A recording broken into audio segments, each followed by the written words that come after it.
SSCGD 11/1/2023 का shift 2 का set है।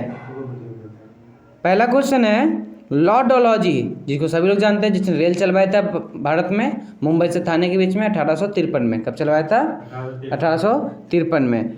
उसने किस वर्ष राज्य हड़प नीति क्या लाया था? राज्य हड़प नीति, ठीक है, लाया था। आप याद रखिएगा, राज्य हड़प नीति जो लाया गया था लॉर्ड डलहौजी के द्वारा किस वर्ष लाया गया था? तो आप इसे दिमाग में फिट कर लें कि 1853 में या 54 गलत छप गया, इसको सही कर लें। राज्य हड़प नीति इसने लाया था। 1 मिनट में कुछ गड़बड़ लग रहा है। तो 1800 आपका 53 में, ओ सॉरी माय मिस्टेक, सवाल कुछ और है, हम पढ़ कुछ और रहे हैं। यहाँ सवाल है कि डॉक्ट्राइन ऑफ लैप्स कब आया, ये नहीं पूछा है। पूछा है डॉक्ट्राइन ऑफ लैप्स के तहत झांसी को कब अपने अंदर शामिल कर लिया गया। राज्य हड़प नीति जो लाई गई थी मिस्टर डलहौजी के द्वारा, तो कब जो है हमने झांसी को अपने अंडर में कर लिया था, ठीक है। आपको पूछे तो आप पहले दिमाग में ये फिट करके चलो कि 1800 आपके 48 से लेके 56 के बीच चला, 48 से 56 के बीच में चला राज्य हड़प नीति। किसके द्वारा? लॉर्ड डलहौजी के द्वारा। और उसने उतने समय में कई तरह के क्षेत्रों को अपने कब्जे में किया। जैसे 1848 की बात करें तो उसने सतारा को कब्जा में किया। किसका किया? सतारा को। उसके बाद सीरियल से याद करिएगा, जैतपुर, फिर उसके बाद संबलपुर। क्या किया? संबलपुर, संबलपुर, संबलपुर नहीं, संबलपुर। उसके बाद बघाट। क्या किया था? बघाट, उदयपुर, झांसी, नागपुर। क्या नाम है? उदयपुर, झांसी, नागपुर। हाँ, सीरियल नंबर से याद रखना है। सबसे पहले कौन? सतारा, फिर कौन? जैतपुर, फिर कौन? संबलपुर, फिर कौन? बघाट, फिर कौन? Udaipur, then Jhansi, then Nagpur. कितने जगह को कब्जा में किया था? 7। कौन कौन था? सतारा, जैतपुर, संबलपुर, बघाट, उदयपुर, झांसी और नागपुर। सबसे लास्ट में कौन हुआ? नागपुर। सबसे पहले कौन हुआ? सतारा। और झांसी कब हुआ? 53। ये तीनों को मुंह पर रखना है, टाइम्स इनका।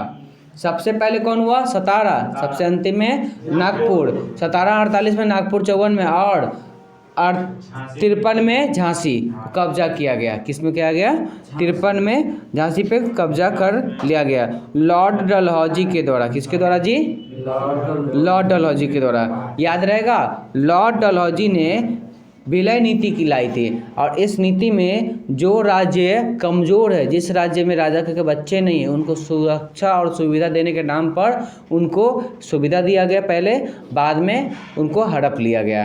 वो राज्य हड़प नीति है। और सबसे पहले किसको कब्जे में किया गया था? सतारा को। फिर किसको किया था?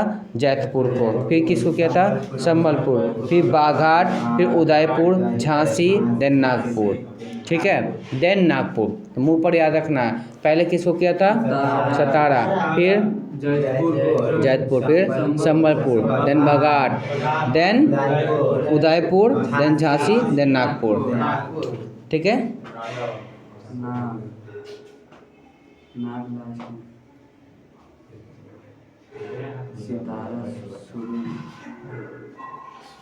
चलिए अगला क्वेश्चन है, लक्ष्य सेन किस खेल से संबंधित है? बैडमिंटन।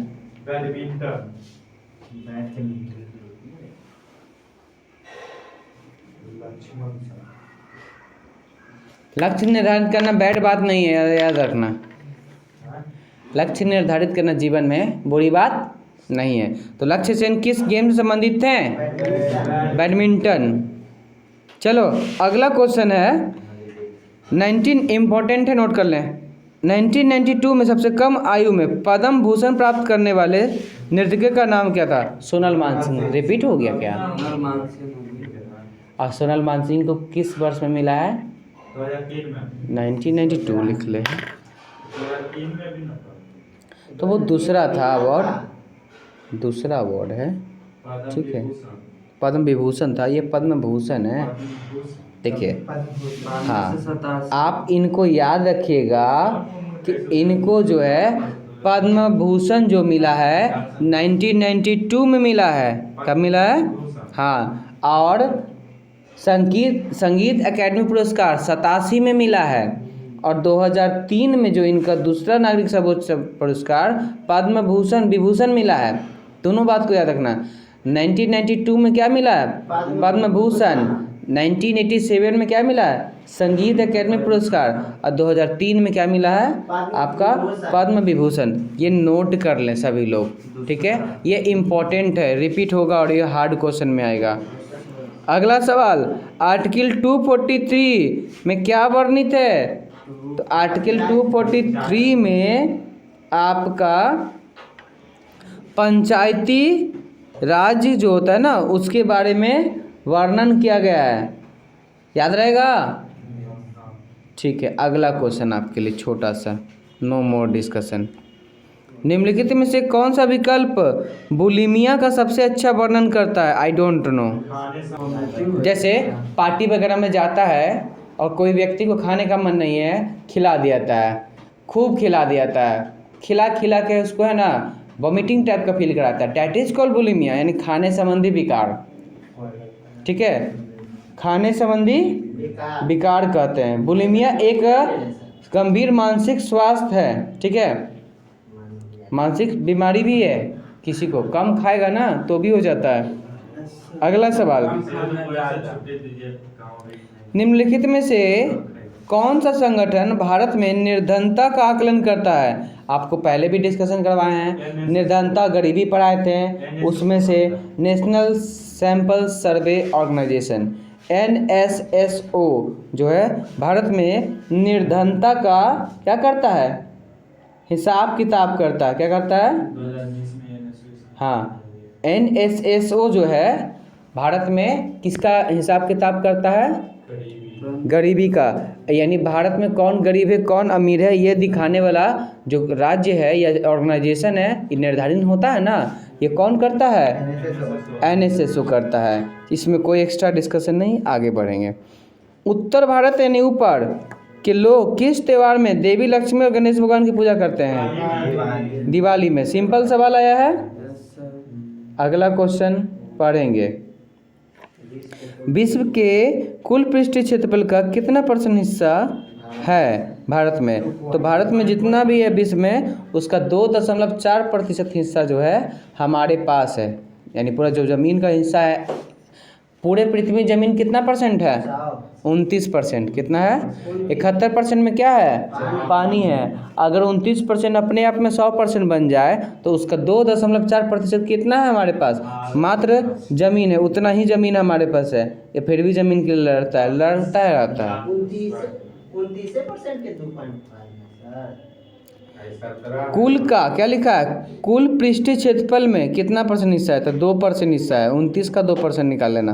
अगला सवाल, सबसे लंबे समय तक नम हवा के संपर्क में रहता है और हल्का हरा रंग छोड़ता है, वो कौन सा बर्तन हो सकता है? तो याद रखना तांबा। और एक सिंपल क्वेश्चन है, तांबा को आप बहुत लंबे समय तक रख दोगे हवा में, उसके बाद उसको देखोगे तो वो हरा हो जाता है। क्या हो जाता है? वो हरा हो जाता है। और याद रखिएगा तांबा का बर्तन में ऐसा होता है, रिएक्शन कर जाता है कॉपर ऑक्साइड। देखो जैसे ही उसको हवा में हम छोड़ के रख देते हैं ना, ध्यान दीजिए, जैसे उसको हम हवा में छोड़ के रख देते हैं ना, तो हवा में वह क्या करता है? हरा हो जाता है। क्या होता है? हरा हो जाता है। याद रहेगा, हवा में छोड़ने पर क्या होता है? वो हरा हो जाता है। चलिए अगला सवाल है, पढ़ेंगे, छोड़ देंगे। क्वेश्चन नंबर, देश की स्वतंत्रता के पहले भारत के मुख्य रूप से अपने डैश उद्योग के लिए जाना जाता था। आज़ादी से पहले हम लोग हस्तशिल्प उद्योग को ज़्यादा जानते थे। क्या जानते थे?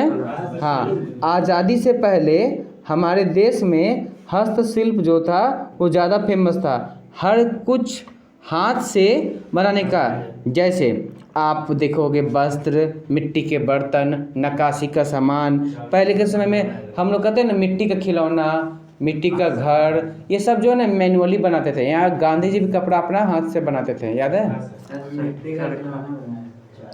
तो हस्तकला क्या थी हमारे समय में? आज़ादी से पहले उद्योग का मेन स्रोत होता था। यहाँ बर्तन और प्लास्टिक का जो तुम लेते हो ना, टोकरी बोकरी, वो सब लकड़ी का बनता था। जैसे अभी लेते हो एक बड़ा सा लेते हो, उसको टोपा छेटी बोलते हैं, तो बांस का अभी भी वो उसका इस्तेमाल करते हैं, लेकिन उस समय ज़्यादा था। अभी क्या हम लोग लेते हैं? प्लास्टिक का ले लेते हैं, लोहे का ले लेते हैं। उस समय इतना नहीं था, हाथ से बनने वाला चीज़ चलता था, क्योंकि उतना मशीन वगैरह नहीं था और हम लोग उतना डेवलप नहीं थे। तो ये ऑप्शन गलती नहीं करोगे कभी। गाय के गोबर को हम लोग क्या बोलते हैं? जैविक उर्वरक के नाम से जानते हैं।